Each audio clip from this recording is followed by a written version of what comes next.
Ketvirtadienio pavakarę netoli Vilniaus įvyko kraupi eismo nelaimė. Susidūrė 3 automobiliai. Buvo pranešta, kad nukentėjo 3 žmonės, o vienas iš jų yra prispaustas.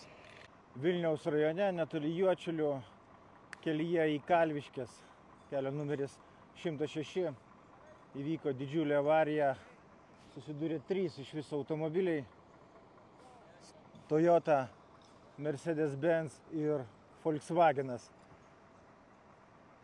Apie įvykį buvo pranešta maždaug 16 valandą, kiek po 16. Pirminė informacija buvo tokia, kad yra sužeisti 3 žmonės ir vienas žmogus yra prispaustas.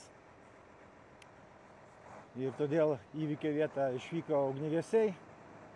Štai vienas iš automobilių ugniagesių vis dar čia.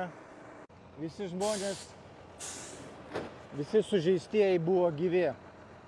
Ir visi 3 nukentėjusiai važiavo štai šituo Volkswagen Touran mikroautobusiuku.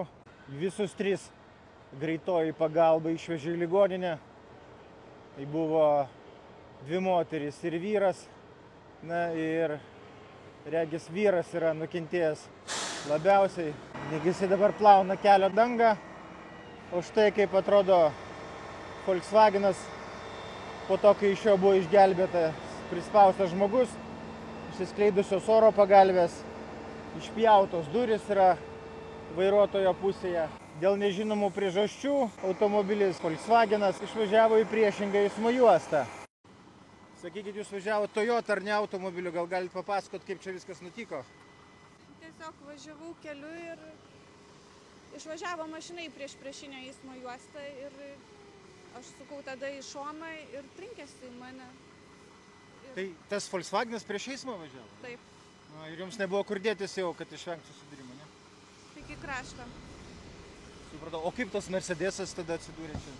Jis važiavo paskui mane. Ir sužeisti žmonės yra iš Volkswageno, ar ne? Taip. Jūs nenukentėjot, pas jūs nieks, jūs viena važiavote? Aš viena važiavau. Ugniagesiai kelio dangą dabar nuo šukių nuplauna stiprią vandens šiurkšlę. Na ir jau po susidūrimo pirmų 2 automobilių į avariją pateko Mercedes-Benz automobilis ir nublokštas buvo nuo kelio. Tai praktiškai į griovį visiškai mašina nulėkė. Tai tokia baisi eismo nelaimė.